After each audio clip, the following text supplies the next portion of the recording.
Hello, right, I'm back again with another fantastic recipe to use wild garlic, and this is a spicy one this time. It's a wild garlic and leek kimchi. Now, kimchi traditionally is made with, the three main flavour ingredients in kimchi are garlic, chilli and ginger. So obviously here I've got a whole load of wild garlic, so I'm going to use that instead. The chilli powder that I use is the authentic traditional one. It's called gochugaru. It's a really lovely red colour, and actually it isn't really that spicy because I'm actually a bit of a spice wimp. I really don't like spicy foods, so there's a sort of chart on the back so it tells you how hot they are. So this is medium hot. Again, it's got a really quite distinctive flavour, so it isn't just heat, you actually get a really nice flavour with it as well. And it's a lovely colour. So if you don't have the actual gochugaru chili flakes, you can use just standard chili flakes, and you can add a tablespoon of paprika, and that gives you the nice red colour, although the taste isn't going to be as authentic, but it still works. So we need our chili powder, we need garlic, as I said we're using wild garlic, ginger, fresh ginger. If I'm adding ginger to any ferment, I like to zest it quite finely. You don't really want to have big chunks of ginger, which I don't like, so I like to zest it quite finely with my zester. Leeks, I absolutely love leeks. They're prebiotic, and they are a fantastic source of fibre. Gut bacteria love them, and again for me it's about kind of diversity a wee bit. So instead of just making a kimchi just with wild garlic, it's nicer to add in a couple of other elements. So leeks work really well with it too. So I've got 2 organic leeks. I've started chopping one up actually because I don't think you want to watch me chopping food up for a long time. So anyway, I've got 2 organic leeks. I've got 1 chopped, and I've got a half here that I'm still to chop. The other thing that I like to add as well is a nice apple, a grated apple, and that just adds a wee bit of sweetness and it balances out the flavours. And again, it's adding more prebiotic fibre as well. You can also add a grated pear if you like. Again, I think traditionally kimchi actually it's sugar they use, but you're better to use fruit because then you're getting lots of other benefits as well. So I'm going to grate the apple, and then I've got my just fine Himalayan salt, which I like to use for all my ferments. So any fine natural salt is fine. So that's all you need. You need a bowl to mix it in, and you'll need some kind of clip top jar. I've got this is a 700ml one. Probably a 500ml one would be enough for this amount, but anyway, we'll see. Hopefully it'll be fine in the 700ml one. So what I'm going to do is I'll add to my bowl the leek that I've already sliced up, and again slice it fairly finely. You don't want big lumps. And again, the finer that you slice things, the more the bacteria get to work. It's more surface area, so it's actually quite a good idea to just slice things quite finely. So the way that I do it is to slice the leek lengthways. And again, just be careful if you've got leeks that make sure that you wash all the dirt out. They can have quite a bit of dirt in them.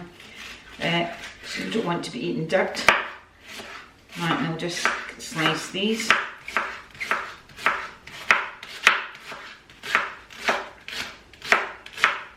And that's this one. You can actually just use all the dark green bits as well. Quite often you find in recipes that, you know, people are throwing away bits. You don't need to, don't throw veg away. It's all good, and it'll all ferment just the same. Right, so that's 2 leeks essentially we've got in the bowl. Now the amount of garlic, wild garlic, I had roughly about a colander full. About that is roughly, I'd weighed it, it's about 150 grams, so that's just washed wild garlic. And what we want to do is just to chop that up roughly. I've chopped some up here. Again, just it will all wilt down once we add the salt, so there's no need to be too precious about it, but you want to chop it down just roughly. And you can use the stems as well, just put the stems of the wild garlic into. Wild garlic, it just smells absolutely incredible, and it's just everywhere at the moment because we're just in mid-March up here in Glasgow, and literally every time I go out for a walk I discover more wild garlic. So I am preserving it in so many different ways. The wonderful thing about actually fermenting it is it's preserved for such a long time. As I said, I actually have preserved kimchi from last year. So that's actually really great. It just means that you can harness that wonderful flavour, you know, throughout the year. Right, so I'm going to put that in. So roughly chopped. Just put that there. So that's 2 leeks and some wild garlic. We'll put that in there. What I'm going to do at the moment is I'm going to add a heaped teaspoon of salt. So I've got my Himalayan salt here, and if I sprinkle that in, that's going to start pulling some of the, got a wee bit extra. That'll start pulling the water out of the cell walls, and that creates a nice brine. Right, so I'll leave the gochugaru. What I'm going to do with this, I'm going to add 2 tablespoons. That is enough for me because I am a bit of a wimp. But if you want to make it hotter, then you can. But it's a fantastic colour. It's gorgeous red colour, so that I'll put 2 tablespoons in. I'm going to zest in a chunk of ginger, roughly about a tablespoon. Again, if you like ginger, which is really massively anti-inflammatory, it's a wonderful ingredient. You can add more if you like it. I'm going to add about a tablespoon, which is just about right for this amount. Right. Oh, it smells so nice and zesty as well. As I said, really, if you're adding ginger, it's nicer to finely zest it or grate it. You don't really want to have big lumps. You get better flavour as well if you do that. I've just grated a bit of my glove. The reason I'm wearing the blue gloves is because I've got quite sensitive skin. Plus we've got that gochugaru powder in here, and we've got ginger, so I don't want to risk my skin flaring up. Right, so that's that in there. Next up, we've got a nice apple, and I've got my food processor here, so it's a nice for eating apple.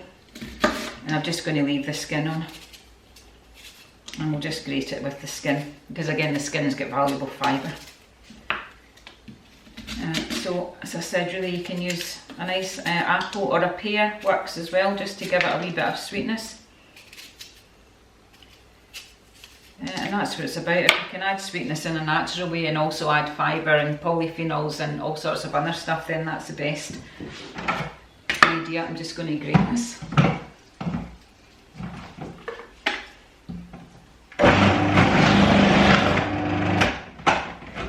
It's so fast actually if you have a food processor. So many people have food processors and they don't use them, and everyone's always pressed for time, so if you have, you know, these kind of things, absolutely use them. Right, so that's a nice apple going in. Just eat the other bit.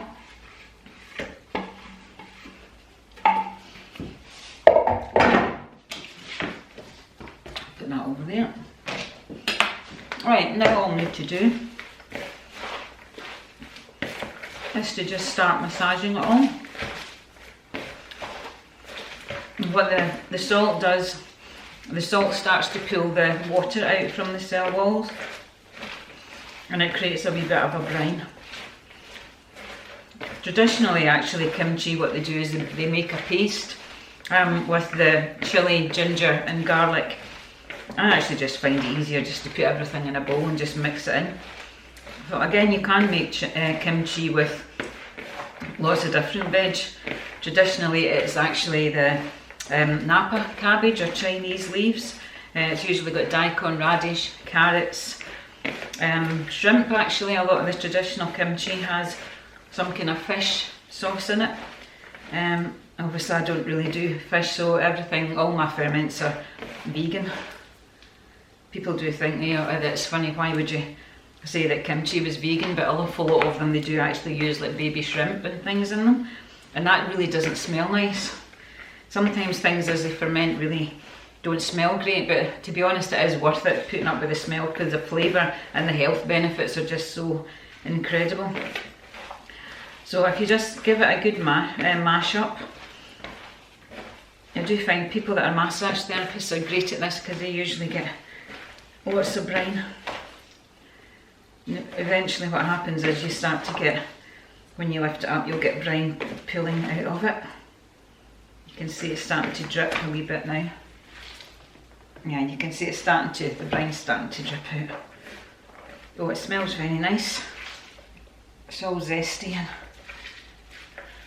and I'm scared to try a bit of that in case it's too hot because it usually chokes me. So I'll just have to presume that's about the right amount of chilli. Now you can see if you squash it, yeah, look, you can see that there's liquid pooling out of it now. So what we'll do is we're going to put it into a jar. Just get my back oven. Right, so I've got our glass jar, just clean, you don't need to sterilise anything with ferments. And what we're going to do is just start packing it in, and you want to squash it to get any air pockets out of it. And then if you squash it, you get more brine. It is more pasty than briny, but you can squidge it right down. I think this size of jar is going to be just about perfect. It's quite pleasing. Right, so that's really as simple as that. Yep, that's perfect. Squash that now, and I don't know if you can see, but when you squash it, you can see all the brine coming up over the veggies. I think I might manage to just get all of that in. And this, like the fermented wild garlic pesto, is another fast ferment. So this again is roughly about 7 days, 5 to 7 days. So I'm just squashing that all in. And again, what I've done, I'll get a wee bit of kitchen, I'll just clear that up. You can see that's just about perfect amount. And there we've got a little gap at the top, so I've squashed that well in, and the brine's coming up over the top. What I've done is I've trimmed a little cabbage leaf, which is a really good way of just keeping everything underneath that brine. And if you make sure that you have the cabbage leaf